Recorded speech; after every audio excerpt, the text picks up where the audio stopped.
The Great Calamity is possibly the single darkest event in the Zelda timeline.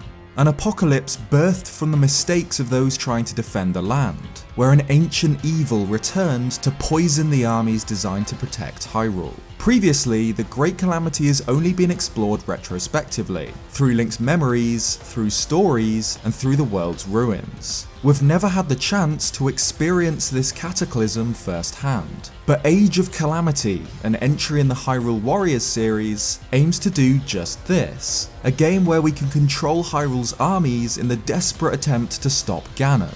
And as the game is being developed in direct collaboration with the Zelda team, learn more details about this fateful event. Previously, I wasn't hugely keen on the Hyrule Warriors series, finding it a bit too chaotic for my liking, but I've recently been playing through Definitive Edition and enjoying it a whole lot more, appreciating it as the crazy wish fulfillment that it is. Tearing through legions of enemies with a few button presses is incredibly satisfying, and this is something we know pre-Calamity Link was actually able to do.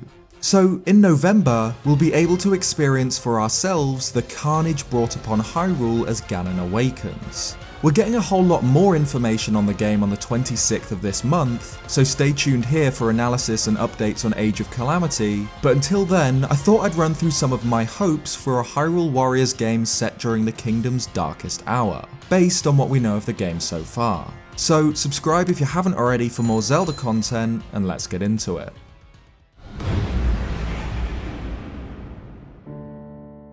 So this one was pretty obvious, and something I'm absolutely sure we'll get in one way or another. Castle Town has always been one of my favourite locations in Zelda, ever since playing Ocarina of Time as a kid and exploring the market town's back streets. Even in 2D, in the Minish Cap, Hyrule's main settlement retains its magic, teeming with vibrant characters, side quests, minigames, and shops. While I appreciate that we won't see a true Zelda Castle Town in Age of Calamity, as it's a Hyrule Warriors game, I'm sure it'll feature as a playable stage at some point during the story, and just being able to see the settlement before it fell into ruin is something everyone's wanted for years. Outside of the game's reveal trailer, we have screenshots of some new abilities and areas, including two of Zelda taking on a group of blue bokoblins in what appears to be a small village. This is already fantastic, as we've only seen these settlements in ruins so far, but seeing Castle Town would be even better, not to mention exploring the castle itself before the fall.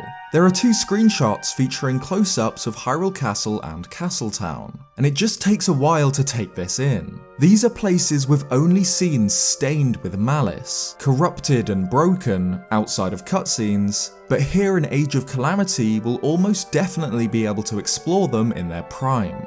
A lot of the details are obscured by the blur, but things such as wooden crates, fires, and what looks like a broken table can still be seen, details which likely wouldn't be shown here if this area wasn't playable.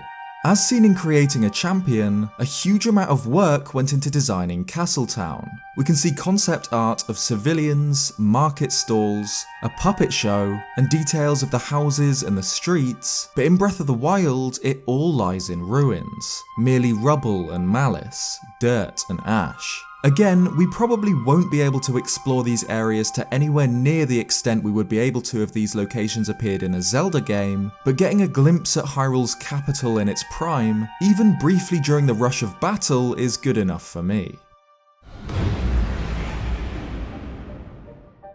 A Hyrule Warriors game set during the Calamity is one thing, but Age of Calamity is another thing entirely. It's being developed alongside the Zelda team, and from what we've heard from Aonuma, it sounds a lot like this is going to be canon. This doesn't mean that everything is, like gameplay elements. We've seen impossible feats like Link using the bomb rune without a Sheikah slate, but it's more than likely that the story and lore of Age of Calamity will be just as canon as a true prequel to Breath of the Wild would be. And if this is the case, I'd love for the game to shine some light on the mysteries which surround the fall of Hyrule.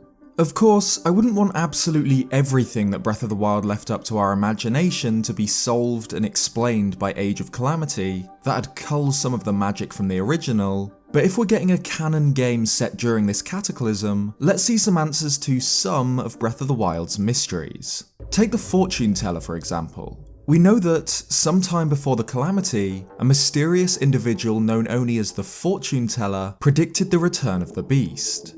Not only this, but they claimed that the power to oppose it lay dormant beneath the ground, a prophecy which eventually led to the discovery of the Guardians and the Divine Beasts, which had been buried millennia earlier. Aside from this, we don't know much about the Fortune Teller, other than that they were a trusted advisor of King Rome, but their advice was central to the events which transpired. Different theories exist on this teller's identity. Creating a champion suggests that some believe that it was the Queen of Hyrule herself, who was known to have a sort of clairvoyance. But ultimately, who they were remains a mystery. A sinister idea exists though, that this fortune teller, who obviously had the ability to see into the future, foresaw Ganon's corruption of the Sheikah technology, and yet still advised the king to begin excavating for it. Without the advice of the fortune teller, Hyrule would have had no warning of the Calamity's revival. But without the warning, Ganon would not have had the army of Guardians to corrupt, drastically lowering the threat of his assault on the kingdom. The theory suggests that perhaps this fortune teller wasn't a saviour from the shadows, but a saboteur,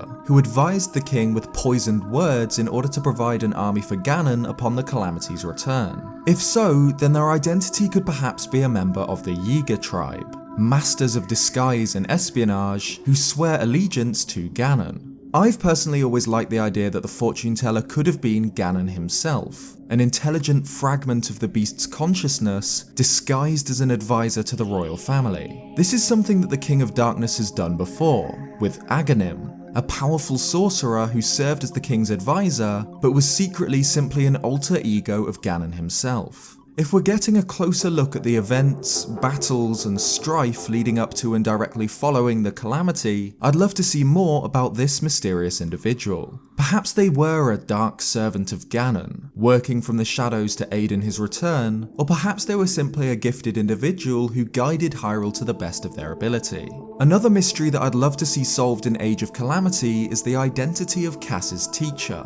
Cass, the Bard Bird, travels the wilds of Hyrule, singing songs passed down about the different areas of the land. These songs are often riddles, solving which will uncover a shrine, or on one occasion, a hidden chest. It's revealed by Cass himself that he learned his art from his teacher, a Sheikah, who served as the court poet in Hyrule Castle. Aside from the fact that this individual harboured an unrequited love for Zelda, and that he was a similar age to the princess, we don't really know much about him. He was, however, alive shortly before the Great Calamity took place, during which he fled to Kakariko village, so there's a possibility that we'll see him in this game. Considering that this individual was somewhat prophetic, able to accurately predict the events of Ash Swamp, I'd love to see just who this teacher was. Again, I wouldn't want all of Breath of the Wild's mysteries to be solved in Age of Calamity, but I hope the game takes advantage of its position in the timeline to shine light on some of them, and add more depth to this Hyrule.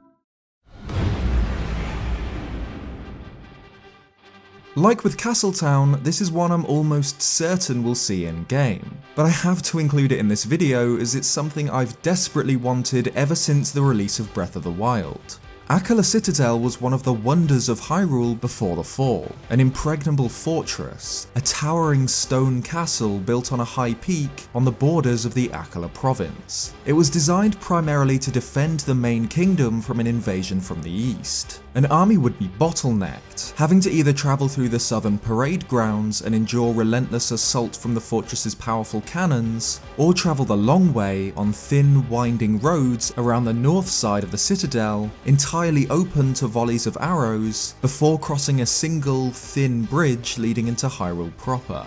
Akala Citadel was designed to defend attacks from the sea, a colossal, fortified watchtower guarding the realm from invasion.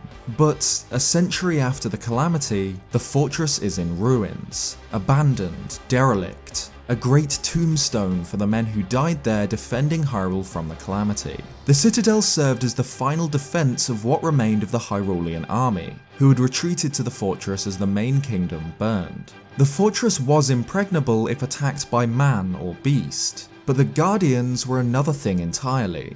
Unrelenting, unfeeling, unfathomably powerful war machines designed with a single purpose: annihilation of their target.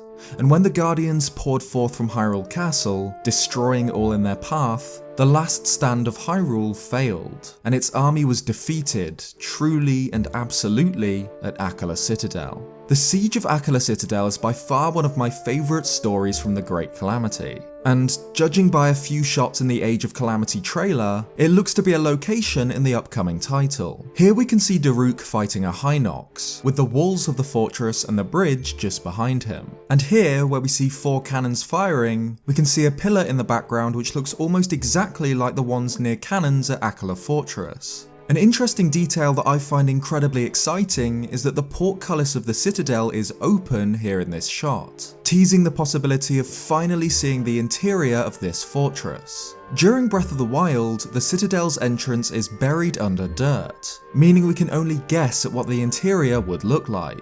The halls, bedchambers, armories and storerooms of Hyrule's second greatest fortification. Regardless, the shot of Daruk tells us that we will at least get some battles taking place at this legendary site, though who knows when in particular this one takes place. Whether it's the last stand of the Hyrulean army, which we know ends in a catastrophic loss, or another battle entirely. If this is just another battle taking place at the Citadel, which I'd probably lean towards guessing is the case, judging solely by Daruk's presence here, I'd absolutely love to also play out the final battle at this mighty fortress, even if we already know the outcome. Here's my most far-fetched hope for Age of Calamity, admittedly by far the least likely thing I can see making it into the game. The Divine Beasts are a central element to the story and world of Breath of the Wild. Titanic war machines built in the ancient past by the Sheikah tribe, 4 Divine Beasts watch over Hyrule. Varnaboris in the desert, Var Medo in the skies, Vah Rudania on Death Mountain, and Vah Ruta in the lake. Of course, these Divine Beasts function as the game's main dungeons, with each being poisoned by Ganon's malice during the Great Calamity. The 4 champions chosen to pilot the beasts were slain, their spirits trapped within their hulls, and for a century while Ganon was imprisoned within Hyrule Castle by Zelda, the Divine Beasts lay mainly dormant. But as Link awakened from his slumber, the Calamity's power grew strong enough to control them once more, terrorizing the lands they were designed to protect. The 4 Divine Beasts are iconic, functioning similarly, in a way, to the 4 giants of Majora's Mask, and seeing them take aim at Ganon after being freed is always incredible, as is seeing them finally unleash their power against him 100 years later than intended.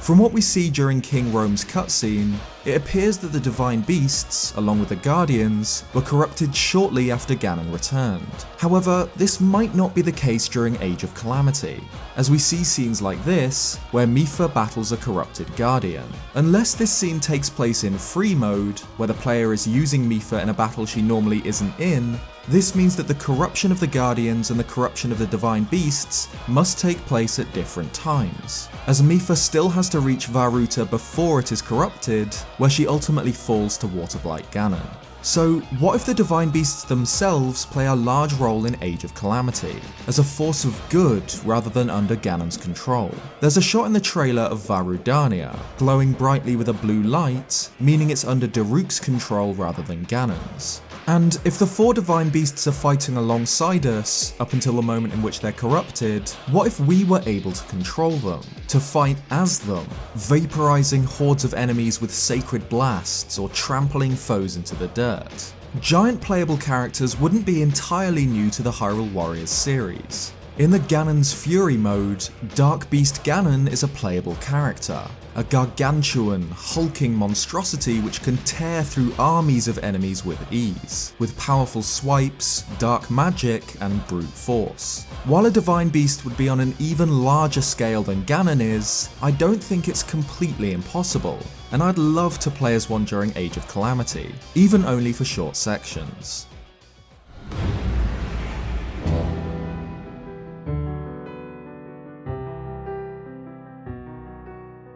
So this one's obvious, right? It's a game taking place during the Great Calamity. We know that the story's dark, we've heard it before. True. However, a dark story doesn't mean the tone of the game has to be dark. Hyrule Warriors is a celebration of Zelda, an insane melting pot of all the locations, characters, music and story beats we love from the series. It's completely, ridiculously over the top and it acknowledges that, which is something I didn't really appreciate before but have really come to since playing through it recently. It doesn't take itself seriously, it's fast-paced, outrageous Zelda fun. And I'm sure we'll get the same amount of fun out of Age of Calamity, a game where we can finally play as the champions, taking on hordes of bokoblins and Lizalfos as Ganon's power begins to return. And like I've mentioned in this video, it could be a sort of wish fulfillment for fans of Breath of the Wild. Perhaps we finally will see Hyrule Castle and Castletown in all its glory, maybe we will get to see the siege of Akala Citadel, or even shake the earth while controlling divine beasts. However, the Great Calamity itself is far from an upbeat celebration of Zelda. It's possibly the single darkest event in the Zelda timeline. The complete decimation of a thriving kingdom almost overnight, where countless thousands perished at the hands of a seemingly unbeatable enemy. Even a century later, the Calamity still has the world in a stranglehold. What small settlements still exist are tiny, sheltered among the ruins of the lost world, forced to return to a simple, rural way of life. The Calamity was so overwhelming, so one-sided, that it's remembered not as a war with two opposing forces, but like a natural disaster, like an earthquake or a volcanic eruption, something that could not be fought or reasoned with. Introducing the Hyrule Warriors series to this era of history will allow us to see some of the incredible battles that took place, like the Siege of Akala Citadel, but I hope it retains the overwhelmingly dark tone that Breath of the Wild established for this event. I want to see the champions die. I want to see the divine beasts taken from our control. I want to see Castletown burned to ash. This isn't a game in which we're supposed to win. The action of Hyrule Warriors will absolutely suit these large-scale battles. Exaggerated numbers of enemies, over-the-top heroes, intense remixes of our favourite Zelda music. But I hope that the tone of the story will match what we know about the Calamity. Otherwise I can't help but think that it'll retrospectively hurt the emotional impact of Breath of the Wild somewhat, which is an overwhelmingly somber game. A game about exploring the broken corpse of a kingdom. So while I hope the action is just as extravagant and ridiculous as we expect from a Hyrule Warriors game, I hope that the story isn't left behind, and that the crushing sadness of the Great Calamity is respected. Thanks for watching this video. What are you most wanting to see in Age of Calamity? Let me know in the comments down below. If you like this video, leave a like or subscribe if you haven't already for more Zelda content. Cheers guys, and I'll see you next time.